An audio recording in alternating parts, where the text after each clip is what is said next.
वैभव जी, फिरोजाबाद से। राधा राधा। राधे राधे महाराज जी, आपके चरणों में कोटि कोटि प्रणाम। गुरु जी, मेरे जीवन में सब कुछ होने के बावजूद मैं भीतर से अशांत और बेचैन रहता हूँ। मैं हमेशा कुछ ना कुछ अधिक पाने की चाह में लगा रहता हूँ। हाँ, जैसा आपका प्रश्न है ऐसे एक माई थी, वो कहा मेरे पास सब कुछ है पर मैं अशांत हूं। बिल्कुल ठीक यही प्रश्न था, क्या कमी है मेरे जीवन में जो मैं अशांत हूं। तो सबसे पहली बात है, बिना भगवान के तब लगी कुशल न जीव कहूं, सपने हो मन विश्राम, जब लग भजत न राम को, शोक धाम तज काम। तुम्हारे पास जो कुछ है वो सब नाशवान है। अगर शरीर छूटे तो क्या जाएगा तुम्हारे साथ, हमें बराबर में लगा के बताओ।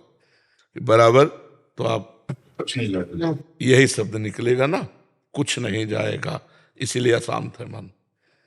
दूसरी बात, तुम जिन भोगों को सुख मान रहे हो, सच्ची मानो मन नहीं चाह रहा हो। वो लग जरूर रहा, ढूंढ, दिशा गलत है उसकी, लेकिन आप देखो हर भोग भोगने के बाद लगता है यार वो जो हमने चिंतन किया था कि मैं कृतकृत्य हो जाऊंगा, सुखी हो जाऊंगा, वो नहीं हुआ यार। शायद उसमें हो, शायद उसमें हो, पूरा जीवन व्यतीत हो जाता है लेकिन मन कहीं टिका नहीं। इसका मतलब वो जो चाह रहा है वो मिला नहीं। और यदि भगवान में लगा दो तो देखो केवट क्या कह रहा है, अब कछुनाथ न चाहिए मोरे, दीन दयाल अनुग्रह तोरे। अब नहीं चाहिए। जो चाह थी वो बड़ी जगह पहुंच गई, ठिकाने पे प्रभु के चरणारविंद मिल गए, अब नहीं चाहिए। हम सबसे बड़े बनने की चेष्टा करते हैं चाहे जिस डिपार्टमेंट में हो, नहीं, सब लोग देख लो। क्यों? क्योंकि सबसे बड़े के बच्चे हैं, सबसे बड़े के बच्चे हैं ईश्वर का अंश, जीव अविनाशी, चेतन अमल, सहज सुख। सबसे बड़े के बच्चे हैं तो हम सबसे बड़े बनना चाहते हैं। तो अगर हम अपने पिता का स्मरण करें जो वास्तविक मेरा पिता है, तो हमें शांति मिल जाए, तो हमें सुख मिल जाए, तो हम सबसे बड़े हो जाएंगे। जो प्रतिपल भगवान की कृपा मनाता रहता है, हर क्षण भगवान का नाम जप करता रहता है और आए हुए सुख दुख को समान भाव से भोग लेता है, उसको परम पद ऐसे प्राप्त होता है जैसे पिता की प्रॉपर्टी पर पुत्र का स्वयं अधिकार हो जाता है। हमारी ये आकांक्षा तब तक पूरी नहीं होगी जब तक भगवान नहीं मिलेंगे। बच्चा देखो, जवानी में मन में होता है कि अगर सुंदर दूल्हा मिल जाए या सुंदर दुल्हन मिल जाए, बस फिर अब नहीं, एक मकान बढ़िया हो जाए, अगर एक गाड़ी हो, ये बातें करोड़ों लोगों के पास होंगी। करोड़ों लोगों के पास जो अपनी कामना है, करोड़ों लोग इस पे हो, लेकिन उनकी कामना कुछ और है। और वो जो कामना कर रहे हैं वो हजारों के पास होगी, लेकिन उन हजारों में भी कामना है। यहां तक कि अगर ब्रह्मा का पद भी मिल जाए तो भी कामना रहेगी। जब तक भगवान की प्राप्ति नहीं होगी तब तक ये रुकेगा नहीं मन। कहीं भी लगा के देख लो, आप कहीं भी लगा के देख लो, मन देखता है कि अगर ये व्यक्ति मिल जाए, ये वस्तु मिल जाए, ये स्थान मिल जाए, ये पद मिल जाए तो मैं कृतकृत्य हो जाऊंगा। लेकिन वो है किसी के पास, लेकिन वो भी कृतकृत्य नहीं है, वो भी ऐसे तरस रहा है। तुम समझते हो कि इसमें सुख है और उसको भोगने वाला तीसरे को देख रहा है और तीसरा चौथे को देख रहा है। क्या है ये नौटंकी, क्या है माया की? आप देख लो, हम जो कह रहे हैं समझ पा रहे हो ना, ये नौटंकी माया की। जब तक भगवान का आश्रय नहीं लोगे तब तक तृप्त नहीं हो सकते, नहीं हो सकते। ये जो पापाचरण हो रहा है ना, ये इसी में हो रहा है। यार इसमें तो सुख नहीं मिला, शायद इतनी अवस्था वाले में हो, शायद इतनी अवस्था वाले में हो। ये मन खोज कर रहा है किसकी? परमात्मा आनंद की। दिशा कौन सी हो गई? जगत, भोग, कभी नहीं मिल सकता। एक बार एक राजा के महल का हार खो गया रानी का। उसने अपने नगर में घोषणा करा दी कि शाम तक अगर कोई हार रानी का लेके आएगा, वो बहुत, रानी ने कहा मुझे वही हार चाहिए, तो बोले मैं अपने समान सुख प्रदान करूंगा। जैसे मेरा राजमहल ऐसे उसके लिए राजमहल।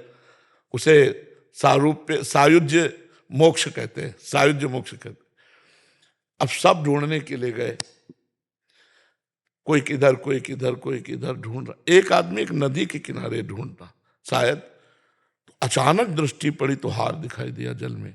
वो कूद पड़ा, नीचे समेटा तो कीचड़ हाथ आया, फिर आया, हार तो यही था।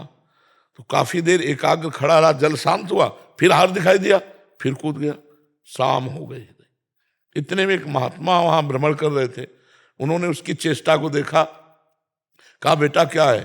बोले नहीं नहीं आप जाओ। बोले हम लोग महात्मा है, हमें थोड़ी कुछ चाहिए, हम तुम्हारा सहयोग करेंगे। बोले देखो स्वामी जी वो हार दिखाई दे रहा है। बोले वहां हार होता तो सुबह से शाम हो गई तुम्हें मिल जाता। पीछे मुड़ के देखा तो एक खजूर का पेड़ था, खजूर के पेड़ में बाज ने उस हार को, जैसे लाल वगैरह होते ना, वो मांस समझकर खींच लाया था। अब जब चोंच मारी नहीं तो खजूर के कांटे में टांग के उड़ गया था, और उसका प्रभाव पड़ रहा था, जल में छाया। तो हाँ, तो वो जल में हार पूरा ज्यों का त्यों दिखाई दे रहा था। अब वो पूरी शाम हो गई तब न, समझ रहे हो ना?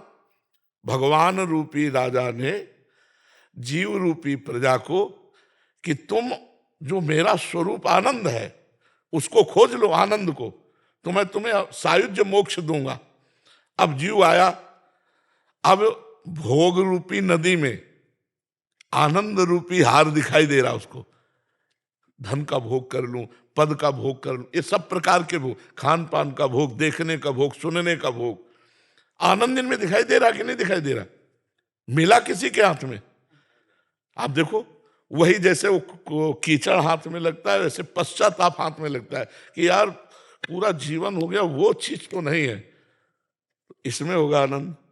वो भोग नदी में ही खोज रहा है, योग की तरफ नहीं। जब लौटे, जिधर मुख किए उधर नहीं मिलेगा, लौटो। जब लौटे तो खजूर का पेड़ जैसे ऊंचा होता ना, ऐसे भक्ति योग, ज्ञान योग, अष्टांग योग, इन योगों को जब धारण किया तो उसी में आनंद मिल गया। समझ रहे हो? आनंद भोगों में नहीं, पूरा जीवन हो गया भोगते भोगते। किसी को भी अगर मिले, किसी को कोई कि मैं बहुत खुश हूं, ऐसा नहीं मिल सकता। बहुत बड़े पद में वो इतने डिस्टर्ब थे, तो आप लोगों को लगेगा कि 20 गाड़ियां चल रही साथ में और इतना सब, कितने सुखी होंगे। लेकिन जब पर्सनल बात की ना, वो पर्सनल इसीलिए रुके थे अपनी समस्याओं का समाधान।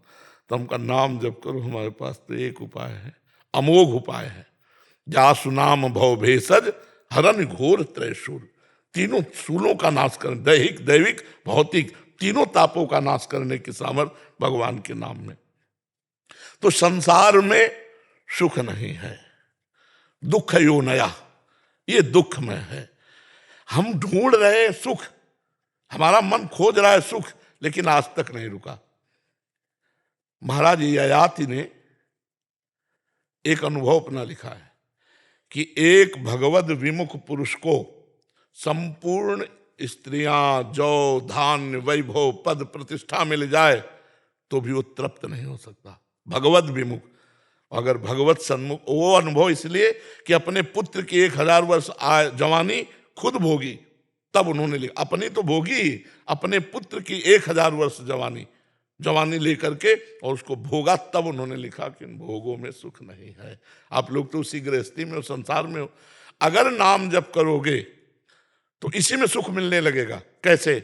जैसे ऐसे बर्फी खाओ, अलग बात है, और भगवान को जब भोग लगा दी गई, अरे तो चाहे जितने बड़े धनी हो, बट रहा होता है, ऐसे नहीं करोगे, और उसका एक अलौकिक स्वाद होता है। गांव में जब सत्यनारायण की कथा होती थी और थोड़ी पंजीरी और पंचामृत नहीं बैठता था, अलौकिक स्वाद। तो मतलब वही भोग भगवान को अर्पित करके नाम जप करते तो यहां भी आनंद और परलोक में भी आनंद। समझ रहे? किसका प्रश्न था? मन शांत होगा तभी, जब जहां सुख चाहिए वो सुख मिल जाए तब। जी।